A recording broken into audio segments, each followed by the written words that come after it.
Despite temperatures reaching the mid-60s today, we could wake up to a few inches of snow on the ground in the morning. Will it be winter's last hurrah? Meteorologist Evan Hatter has the latest in our Severe Weather Alert Day coverage. Evan. I sure hope so, Steve, that it is winter's last hurrah because, I kind of like winter, but I'm ready for spring. I'm kind of tired of the snow by this point. And if you do like spring, for many of us still around the mountains right now, you'll like what we've got outside at the moment. So get out and enjoy it while you can. Outside right now, I-64 at Moorhead, you see what's going on. Filtered sunshine and a little bit of cloud cover starting to increase, but looking in good shape, taking you to high knob camera UVA-wise. A similar scene there. Look at the temperature sitting at 57. Temperatures around the region, middle and upper 50s and some low to middle 60s. Jacksboro checking in right now at 68, but look to the west. Lexington's at 57. Louisville is at 50. That cold air is on the way in thanks to northwesterly winds. You already see breezy northwesterly winds. Monticello 10 miles an hour, 8 miles per hour in Irvin, 14 miles an hour in Lexington, and 17 miles an hour in Louisville. That is what's cooling things down. Ahead of it, not quite as gusty, but still slightly breezy southwest winds that have brought up temperatures in the 60s today, along with some of that sunshine's helped boost our temperatures.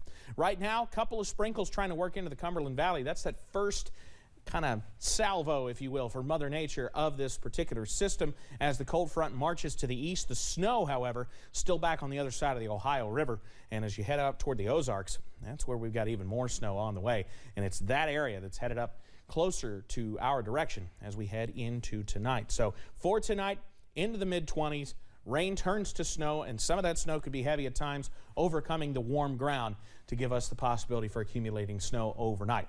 I'll have the latest on timing, totals, and, well, when it starts to move in, coming up in just a few minutes. Steve? Evan, thank you. With winter weather returning, people are rushing to grocery stores to pick up their essentials. Several local grocery stores prepared for this increase in shoppers by ordering extra, especially when it comes to milk and bread. But supply chain issues are causing these local businesses to struggle keeping other things on the shelves like frozen food and certain lunch meats. The supply chain issue is really causing a lot of problems with small stores like mine. The big stores, they're having problems also, but nothing like what we're having. And like Hayden Grocery, those with Don Super Saver in Harlan say they're experiencing supply chain issues as well. To help this problem, Aaron McCarty, an employee there, says instead of stocking up on frozen food, try to purchase ready-to-eat items like potted meats or peanut butter and jelly. With March being National Kidney Month, health officials are asking everyone to take the necessary precautions. WYMT's Chas Jenkins shows us how you can protect yourself against kidney disease. Health officials saying the best way to prevent kidney disease is 20 to 30 minutes of brisk walking, more than 3 times a week. Along with that, if you do high vegetable diet, low meat diet, that will decrease by 2-3. So you can decrease 20 millimeter of mercury blood pressure, 20 points in your blood pressure without taking a single medication. As well as getting tested early or whenever you start showing symptoms, hopefully staying ahead of the illness. Keep blood pressure checks daily. Everyone should be checking their blood pressure daily, and that should, help prepare you for what to look for. However, those with Dialysis Clinic Incorporated say many people are not getting tested. I have noticed people are scared. Nobody wants to, learn about the bad news. So as a physician, as a family member, we have to convince them, we have to tell them that these are manageable problems. Working hard to prevent a disease that affects millions. In Corbin, Chas Jenkins, WYMT Mountain News.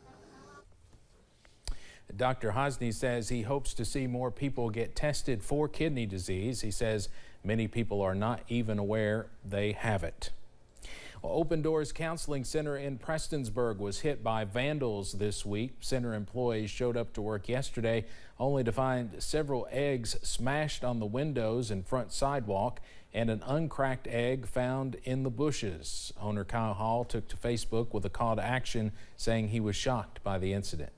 Whenever she saw that, it was very discouraging because, You know, we at Open Doors are here to try to provide a service to the LGBTQ community here in Eastern Kentucky who really need and benefit from our services. People from the community have come together with the center in an effort to find the person or people responsible. We'll have more from Hall coming up tonight at 6. As the Russian invasion of Ukraine continues, gas prices are hitting record highs, and Gas Buddy says some of the highest prices in Kentucky can be found in Mount Sterling. The Marathon station on Main Street is having to charge $4.29 for regular unleaded gas, while diesel is $5.29. The station employees say the last delivery of gas they received was more expensive, causing their prices to jump, adding they actually do not make a lot of money off gas sales. That's one of the things that a lot of people don't understand, because they're like, oh, it's this high, but they're not understanding that we're paying a lot. We're not making, like, we don't make nearly as much money on gas as what most customers think we do. They predict gas prices will reach $5 by next week. Nationwide, AAA says the average for gas prices per gallon right now is $4.33. President Biden is calling on Congress to repeal permanent normal trade relations with Russia. This is a coordinated move with the European Union and G7 countries also taking that step, allowing them to put new tariffs on Russian goods, hurting Russian exports. Doing it in unison with other nations that make up half of the global economy will be another crushing blow to the Russian economy. It's already suffering very badly from our sanctions. Putin could be retaliating against the economic pressure, issuing new threats that Russia may seize the assets of American companies that have suspended operations in the country. White House Press Secretary Jen Psaki tweeted that would ultimately result in even more economic pain for Russia. Volunteers from the U.S. and across Europe are picking up the phone to call Russians.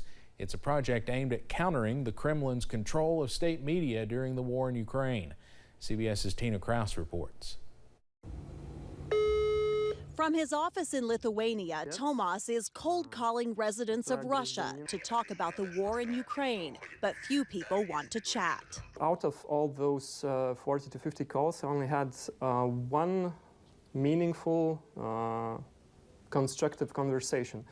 Hashtag Call Russia is pushing the campaign on social media, billing it as the most important call of your life. Call Russia could be the only option for people in Russia to get any alternative information that they used to have. Last week, the Russian government voted to jail anyone who publishes so-called fake news about the war or uses the word invasion when describing Russia's military action.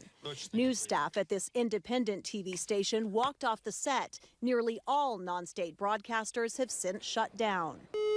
That's why Tomas says it's so important to keep picking up the phone. What do you think of the war? He asked this Russian.